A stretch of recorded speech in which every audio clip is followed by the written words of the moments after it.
पूजा plastic container, मसाला box, tray, जग और strainer. स्वास्थ्य के लिए सुरक्षित टिकाऊ क्वालिटी के साथ पूजा प्लास्टिक आपके किचन का परफेक्ट पार्टनर।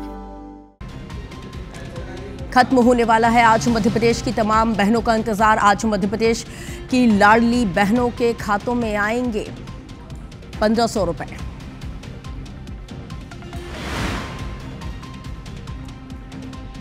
एआईसीसी में बड़ा फेरबदल, कांग्रेस ने 9 नए सचिव नियुक्त किए हैं। हिना कांवरे को पंजाब, भूपेंद्र को झारखंड की मिली जिम्मेदारी।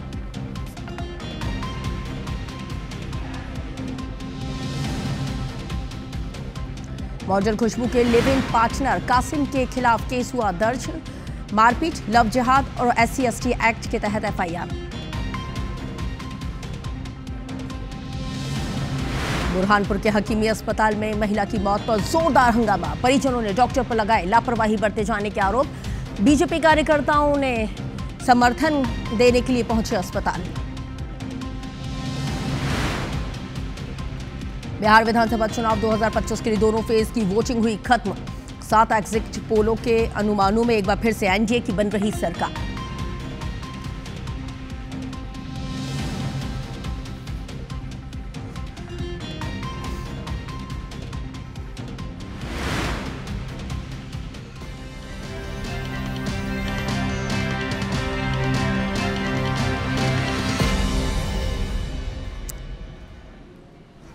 तो देखिए सुबह के 8 बजने को है और ये वक्त IBC 24 पर होता है मेरा मध्य प्रदेश का, जिसमें हम आपको मध्य प्रदेश की खबरों से अपडेट करेंगे। शुरुआत भोपाल की खबर से कर रहे हैं।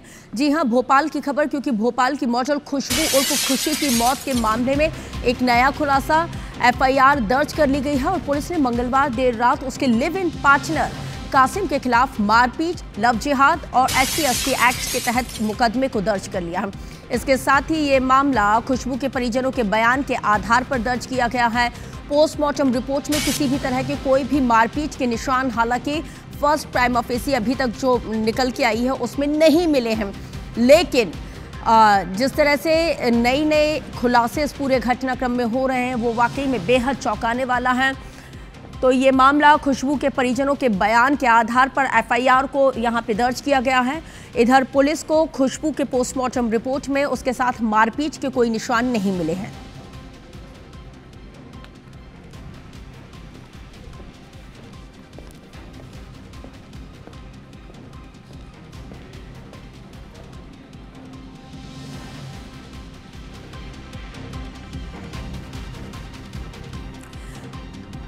तो ज्यादा जानकारी के साथ इस वक्त मेरी सहयोगी साक्षी त्रिपाठी भोपाल से लाइव जुड़ गई हैं, जिनके साथ चर्चा की शुरुआत करेंगे।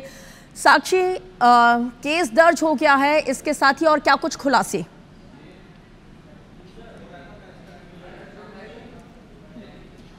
रश्क, देखिए खुशबू के मौत मामले में जो एंगल्स हैं, अलग अलग एंगल निकलकर सामने आ रहे हैं और रहस्य जो है और भी ज़्यादा गहराता जा रहा है। देखिए, एक एंगल है जहां पर परिजनों के द्वारा उसके तथाकथित पार्टनर पर आरोप लगाया जा रहा है कि कासिम द्वारा हत्या की गई है और कई सारे इल्ज़ाम लगाए गए हैं कि गलत नाम बताकर, गलत धर्म बताकर खुशबू से दोस्ती की गई और जब खुशबू ने दूरी बनाने की कोशिश की तो उसकी हत्या कर दी गई। एक एंगल जो है वो पोस्टमार्टम रिपोर्ट के माध्यम से निकल कर आ रहा है, जिसमें ये बात निकल कर सामने आई है कि जो खुशबू है वो प्रेग्नेंट थी और फेलोपियन ट्यूब फटने की वजह से, इंटरनल ब्लीडिंग होने की वजह से खुशबू की मौत हुई है। हालांकि अब बिसरा रिपोर्ट आएगी, उसका इंतजार है और उससे एग्जैक्ट रीजन जो है पता चलेगा कि आखिर फेलोपियन ट्यूब क्यों फटी, क्यों इंटरनल ब्लीडिंग हुई, क्या किसी तरह की दवा दी गई थी, क्या किसी प्रकार की मेडिसिन का रिएक्शन हुआ है। इन सभी चीजों से खुलासा जो है वो बिसरा रिपोर्ट पर होगा। और एक एंगल जो है, लेकिन साक्षी ये जरूर बताइएगा, क्योंकि जब ये उज्जैन से लौट रहे थे उस वक्त खुशबू की मौत हुई है, उज्जैन क्या करने गए थे? क्योंकि कासिम को तो डिटेन कर लिया गया है, फर्स्ट प्राइमा फेसी, जाहिर सी बात है पुलिस ने पूछताछ की है, छोला पुलिस ने पूछताछ भी की। अब क्या कुछ जानकारी निकल के सामने आई है? क्यों गए थे, किस लिए गए थे?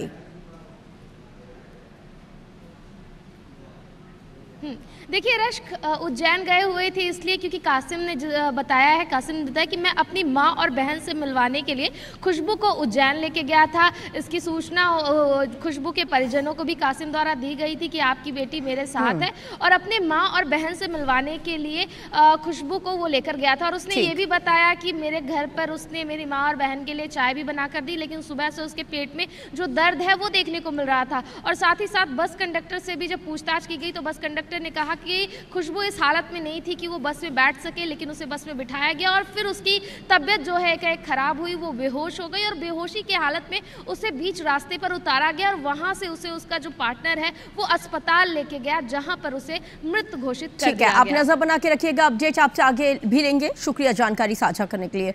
तो एक और बिग ब्रेकिंग आपको मुरैना से बताते हैं, जहां पर मुरैना में डॉक्टर को जबरदस्ती कार में लेकर बदमाश चले गए हैं। और ये जो पूरा घटनाक्रम है वो कैलारा सामुदायिक स्वास्थ्य केंद्र का बताया जाता है। यहाँ पर पदस्थ हैं डॉक्टर, जिनको यहाँ पे अपने साथ नगर पालिका अध्यक्ष के पति के साथ ही 5 लोग लेके गए हैं। इनके ऊपर अपहरण का आरोप है। डॉक्टर को ले जाकर बंधक बनाया रखने का भी आरोप है। डॉक्टर संगठन अब पूरी तरह से लामबंद हो गया है। पुलिस से इस पूरे मामले में अपहरण की धाराओं के तहत केस दर्ज किए जाने की मांग की गई है। कैलारा सामुदायिक स्वास्थ्य केंद्र की ये पूरी घटना बताई जाती है। एक्सक्लूसिव तस्वीरें आपके टेलीविजन स्क्रीन पर हम आपको इस वक्त दिखा रहे हैं। अब चलिए, अब किस तरह से ये जो पूरा अपहरण है, किडनैपिंग है, ये भी हम आपको दिखाते हैं। और किस तरह से बिग वॉल पे बड़ी तस्वीरें देखिए कि ये किस तरह से ये जो अपहरण करता है, ये आरोप लगाया गया है कि जबरदस्ती अपनी गाड़ी में ये देखिए बैठाया और उनको अपने साथ यहाँ पे लेके चले गए। ये कैलारा सामुदायिक स्वास्थ्य केंद्र की सामने जो सीसीटीवी कैमरा लगा हुआ था उसकी ये तस्वीरें हैं। आप अंदाज़ा लगा सकते हैं, क्योंकि इस पूरे घटनाक्रम में जो नाम निकल के सामने आ रहा है वो ये है कि नगर पालिका के जो अध्यक्ष हैं, उनकी जो पति हैं, नगर पालिका अध्यक्ष के जो पति हैं, उनके साथ कई ऐसे उनके जो सहयोगी हैं, उन्होंने इस पूरी वारदात को अंजाम दिया है।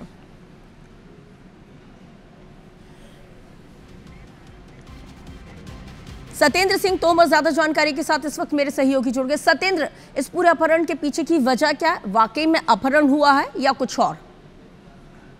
बिल्कुल, देखिए सामुदायिक स्वास्थ्य केंद्र कैलारस का ये पूरा जो घटनाक्रम है और इसमें निकल कर आया है कि सूरज बंसल और उनके जो सहयोगी हैं और उन्होंने जो आवेदन दिया है उसमें नगरपालिका अध्यक्ष के जो पति हैं सिंटू ब्रजेश बंसल, इन सभी के नाम डॉक्टरों ने एक आवेदन दिया है। चूंकि डॉक्टर, ये लोगों का आरोप है कि ये इलाज के लिए वहां से मरीज को ले गए थे, लेकिन डॉक्टर का कहना है कि उन्होंने मना किया था, चूंकि वहां पर काफी महिलाएं और जो मरीज थे वो अस्पताल में भर्ती थे। उसके बाद वो जबरदस्ती उसको कार में बिठा कर घर ले गए और वहां पर जब उन्होंने जाकर देखा तो चूंकि जो मरीज थे बुजुर्ग थे घर के ही, उन्हें कोई बड़ी बीमारी नहीं थी, मामूली गैस जैसी शिकायतें थी, लेकिन उन्होंने ये भी कहा डॉक्टर ने कि इन्हें अस्पताल भी लाया जा सकता है। तो कहीं ना कहीं देखने में आता है कि जो सत्ता में बैठे या सत्ता का जिन लोगों को नशा रहता है या सत्ता के जो जनप्रतिनिधियों के साथ जो लोग शामिल रहते हैं, वो कहीं ना कहीं इस तरीके की जिम्मेदार क्या कह रहे हैं? क्योंकि आप कह रहे हैं कि सत्ता में बैठे हुए लोग सत्ता का दुरुपयोग कर रहे हैं, तो जिम्मेदारों को आप क्या कुछ कहना है?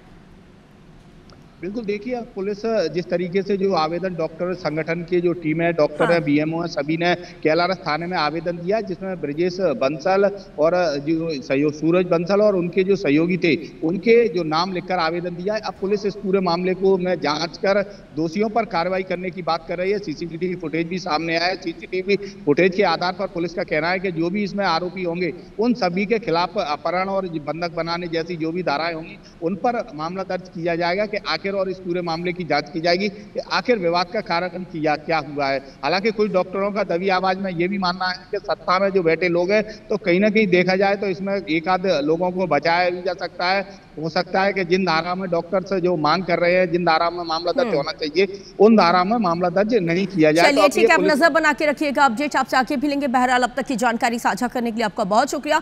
इसी बीच अगली और एक और बिग ब्रेकिंग का रुख कर लेते हैं, जहां पर बालाघाट से एक दिल दहला देने वाली वारदात सामने आई है।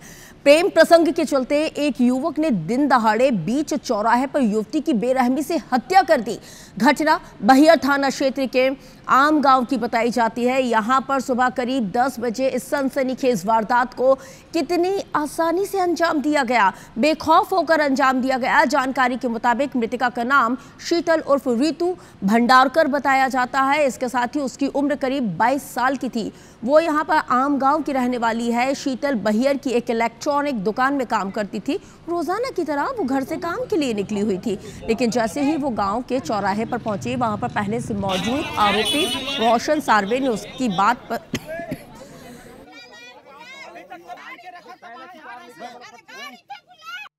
इसके हाथ में चाकू रखा हुआ है, गले में पूरी दबी हुई है। में काफ़ी क्लियरली काफ़ी सारे लोगों को दिख रहा है कि उसी ने उसकी हत्या करी है। इसी आधार पे उसको हिरासत में लिया गया है। अभी तो अपने आप को तथाकथित प्रेमी ही बता रहा है, परंतु अभी उसकी पुष्टि नहीं की जा सकती। लेकिन अभी से तो यही है कि वो उस लड़की का पीछा कर रहा था काफ़ी टाइम। दिन दहाड़े हुई इस वारदात ने वाकई में न केवल बालाघाट बल्कि हर किसी को दहला के रख दिया, क्योंकि आए दिन लड़कियों को शिकार बनाया जा रहा है, दिन दहाड़े उनकी हत्या की जा रही है। और बड़ा सवाल तो यह है कि लॉ एंड ऑर्डर की जिम्मेदारी जिन कंधों पर है, आखिर वो कर क्या रहे हैं? क्या वाकई में कानून का खौफ, खाकी का इकबाल इतना कमजोर हो गया है कि अपराधी इस कदर बेखौफ होते जा रहे हैं? बात खंडवा से करेंगे, जहां पर खंडवा के ओंकारेश्वर से बहुत बड़ी खबर है। जी हां, उत्तर प्रदेश के मथुरा से आए दो दोस्त नर्मदा नदी में डूब गए हैं। एक युवक का पैर फिसल गया था, जिसके बाद वो डूब गया और अपने दोस्त को बचाने के लिए दोस्त जब नदी में उतरा तो वो भी डूब गया। ओंकारेश्वर के ब्रह्मपुरी घाट का ये पूरा घटनाक्रम बताया जाता है। ये हादसा हुआ है। देर शाम तक दोनों की तलाश के लिए रेस्क्यू ऑपरेशन चलाया गया। आज सुबह फिर से रेस्क्यू ऑपरेशन लगातार जारी। मथुरा से 6 दोस्त ओंकारेश्वर ज्योतिर्लिंग के दर्शन के लिए पहुंचे हुए थे, जिस वक्त हादसे के शिकार हुए 2 लोगों की जान चली गई।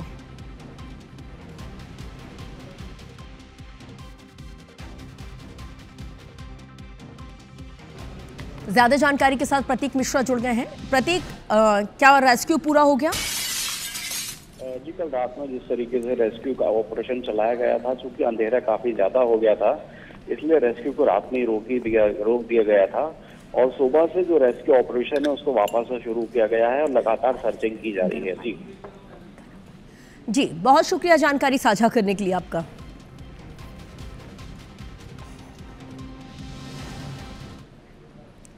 खबर ग्वालियर से देखेंगे, जहां पर गजरा राजा मेडिकल कॉलेज के हॉस्टल में रहकर एमबीबीएस की पढ़ाई कर रहे फर्स्ट ईयर के छात्र की संदिग्ध परिस्थितियों में मौत का मामला सामने आया।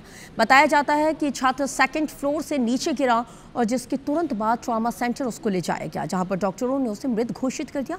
घटना झांसी रोड के कटोरा ताल स्थित रविशंकर हॉस्टल की बताई जाती है। मृतक 21 वर्षीय यशराज उइकी ने 1 महीने पहले ही ग्वालियर वो पहुंचा हुआ था और वो मूल रूप से बैतूल जिले के घोड़ा डोंगरी का निवासी बताया जाता है। इसके साथ ही इसी साल उसे ग्वालियर के गजरा राजा मेडिकल कॉलेज में दाखिला मिला हुआ था।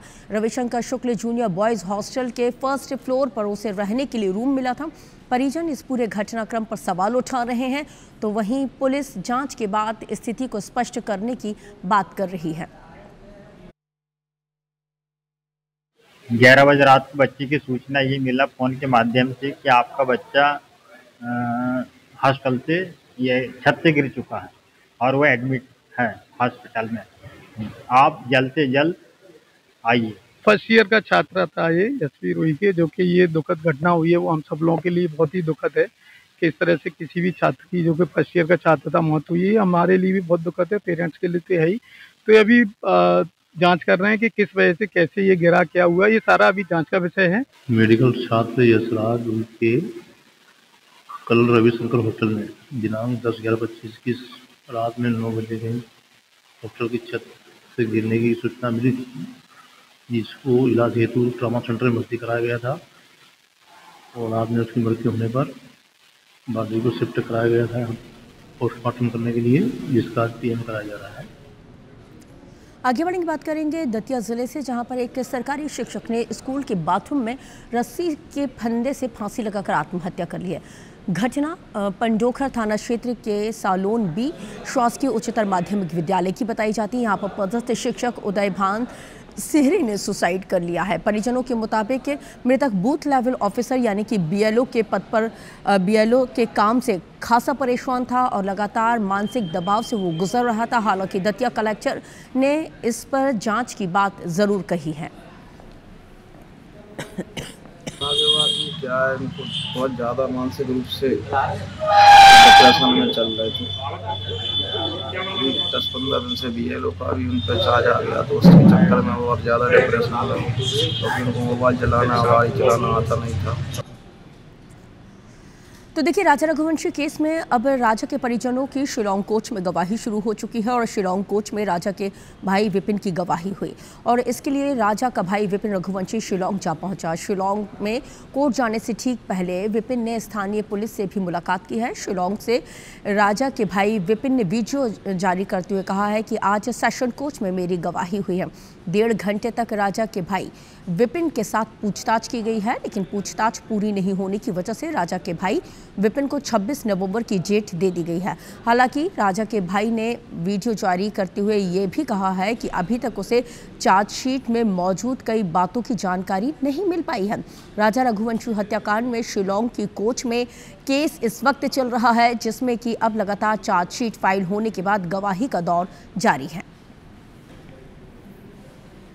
शिलोंग में सेशन कोर्ट में गया था मैं, क्योंकि आज मेरी वहाँ पे गवाही थी मेरी, जो कि वहाँ पे करीब में से 1.5 घंटे तक पूछताछ की गई है और उसमें भी समय के कारण जो है गवाही मेरी जो है पूरी हो नहीं पाई है। तो मुझे आगे की डेट दी गई है, जो डेट है वो अपने हैं 26 नवंबर की। देखिए, विकास ना अपने चरम पर है और भ्रष्टाचार की पूरी तरह से कब्र खोद दी गई है।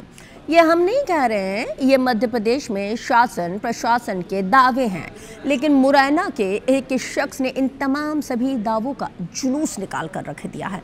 मामला नगर निगम कार्यालय मुरैना का है।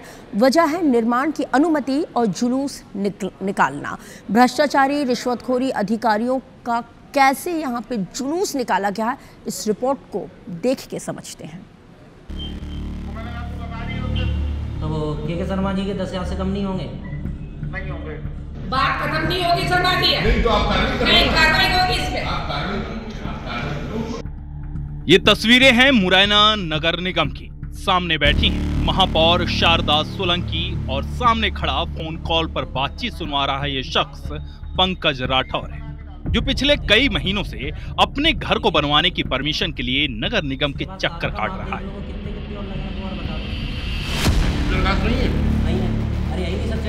लेकिन परमिशन देने वाले निगम और कलेक्ट्रेट अधिकारियों को रिश्वत चाहिए और आजकल सिर्फ शिकायत से क्या होता है।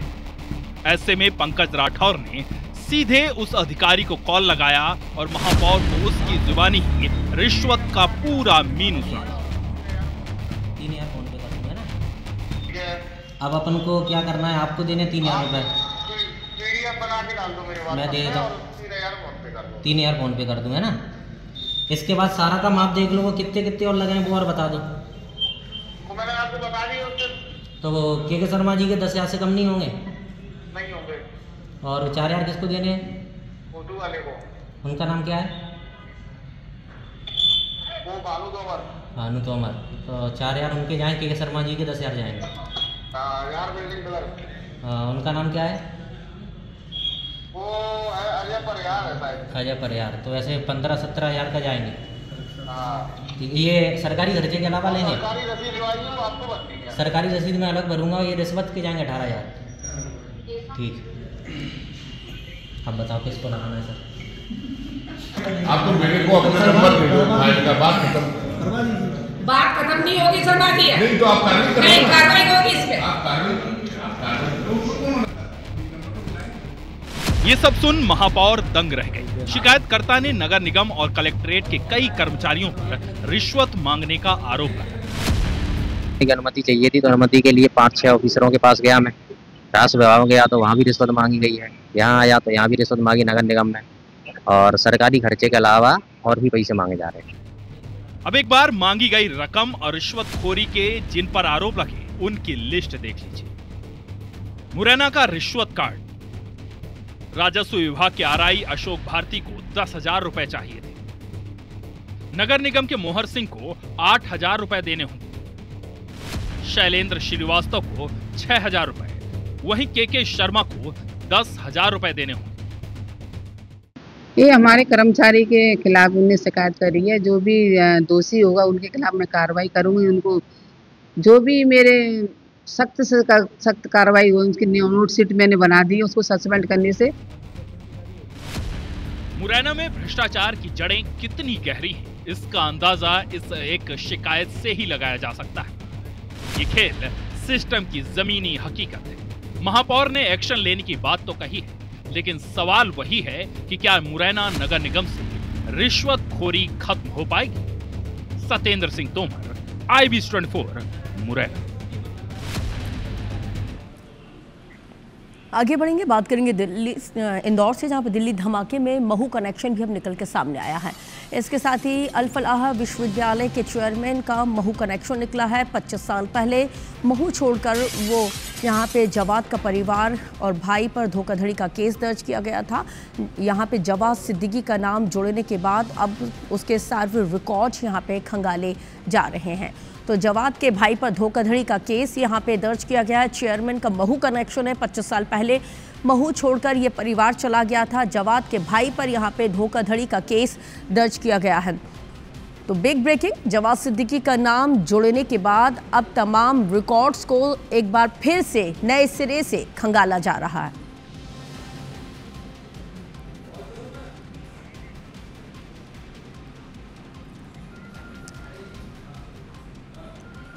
तो देखिए ये तमाम, ये जो आप देख रहे हैं ना, यही वो लोग हैं जो इस पूरे ब्लास्ट के मास्टरमाइंड है। Doctor Shaheen, doctor Umar Mohammad, doctor Mohiuddin Salman, doctor Muzammil और डॉक्टर आदिल। फरीदाबाद में जिस तरह से एक्शन लिया गया था, हरियाणा के फरीदाबाद में, उस एक्शन के बाद बौखलाए इन सभी लोगों ने जल्दबाजी में इस पूरी घटनाक्रम को अंजाम दिया था। तो चलिए चर्चा की शुरुआत करेंगे। अंशुल मुकाती हमारे साथ लाइव जुड़ गए हैं। अंशुल, अब महू कनेक्शन निकल के सामने आया है, यानी कि एक बार फिर से जांच का एंगल मध्य प्रदेश की तरफ रुख करता हुआ नजर आ रहा है। जी बिल्कुल, आपको बता दूं कि जवाद सिद्दीकी जो है वो महू का रहने वाला है, इसका खुलासा हुआ है। जैसे ही इस पूरे मामले में जवाद सिद्दीकी का नाम सामने आता है, और वो भी इसलिए नाम सामने आता है क्योंकि जिस यूनिवर्सिटी से डॉक्टर पढ़ाते हैं उसी यूनिवर्सिटी का चेयरमैन जो है वो जवाद सिद्दीकी निकलता है। और उसके बारे में जब बातचीत निकलती है तो ये निकल करके सामने आता है कि जवाद सिद्दीकी जो है लगभग 20 से 25 साल पहले इंदौर के महू में रहता था और पूरा परिवार यहीं पर रहा करता था। लेकिन 25 साल पहले जवाद सिद्दीकी और उसका परिवार जो है वो महू छोड़कर यहाँ से दूसरी जगह जो है वो चला गया था। ये भी जांच में ये खुलासा हो रहा है कि जो जवाद सिद्दीकी का भाई है उसके खिलाफ एक धोखाधड़ी का मामला जो है उस समय महू में दर्ज किया गया था। हालांकि अभी तक इस पूरे मामले में किसी प्रकार का कोई बड़ा कनेक्शन तो सामने नहीं आया, लेकिन जैसे ही जवाद सिद्दीकी का नाम सामने आता है तो उसके बाद महू में इसके पुराने रिकॉर्ड जो हैं वो एहतियात के तौर पर पुलिस के द्वारा खंगाले जा रहे हैं। ये देखा जा रहा है कि जवाद सिद्दीकी का जो पुराना रिकॉर्ड है उसमें क्या कोई और भी आपराधिक रिकॉर्ड जो है वो यहाँ पर दर्ज है, उसके परिवार में कौन कौन लोग यहाँ पर रहते थे, उनके ऊपर किस किस प्रकार के केस दर्ज थे। इन सभी रिकॉर्डों को जो पुलिस है वो अपने स्तर पर खंगाल रही है और पुराने रिकॉर्ड जो हैं वो देखे जा रहे हैं। हमने खुद जब पुलिस से बात की तो उन्होंने इस बात का खुलासा किया था कि हाँ, जवाद सिद्दीकी की महू में रहने की पुष्टि जो है वो हुई थी, लेकिन लगभग 20 से 25 साल पहले पूरा परिवार जो है वो महू से छोड़कर चला गया था और उसके भाई पर एक केस भी यहाँ पर दर्ज होने की बात सामने आ रही है। और इन्हीं सब की जानकारी जो है अब स्थानीय पुलिस के द्वारा यहाँ पर जुटाई जा रही है। हालांकि अभी ये देखा जा रहा है कि जवाद सिद्दीकी का महू से और क्या कनेक्शन हो सकता है, क्या जाने के बाद भी वो यहाँ पर किसी से संपर्क में था, क्या उसके कोई रिश्तेदार जो है वो यहाँ पर रह सकते हैं। इन सभी तथ्यों पर पुलिस जो है वो अपने स्तर से जांच करती हुई यहाँ पर नजर आ रही है। लेकिन जवाद सिद्दीकी को लेकर के बड़ा खुलासा हुआ। हालांकि जांच यह भी की जा रही है कि जवाद सिद्दीकी जब यहाँ पर था तो क्या यहाँ पर उसके द्वारा पढ़ाई लिखाई की गई थी, कहाँ से उसकी पढ़ाई वाकई में, क्योंकि हर एक एंगल से पड़ताल बेहद जरूरी है, क्योंकि इतना बड़ा इतने बड़े ब्लास्ट को अंजाम देने के बाद, 10 लोगों की जान लेने के बाद, उसके बाद इतने ज्यादा लोग घायल हैं, तो एक्शन तो बनता है। और एक्शन अब ऐसा होना चाहिए कि ऐसे कृत्य करने वाले लोगों के लिए वो नज़ीर बन सके। बहुत शुक्रिया अंशुल जानकारी साझा करने के लिए। तो देखिए कि किस तरह से अब जवाद के तमाम कनेक्शन को यहाँ पे खंगाला जा रहा है। अंशुल मुकाती इस बात की जानकारी भी दे रहे थे कि 25 साल पहले जवाद महू को छोड़कर भाग खड़ा हुआ था, उसका पूरा परिवार चला गया था। लेकिन एक बार फिर से अब जब से जवाद सिद्दीकी का नाम इस पूरे घटनाक्रम से जुड़ा, उसके बाद अब उसका जो महू कनेक्शन निकल के सामने आया है, उसकी हर एक जांच पड़ताल यहाँ पे की जा रही है।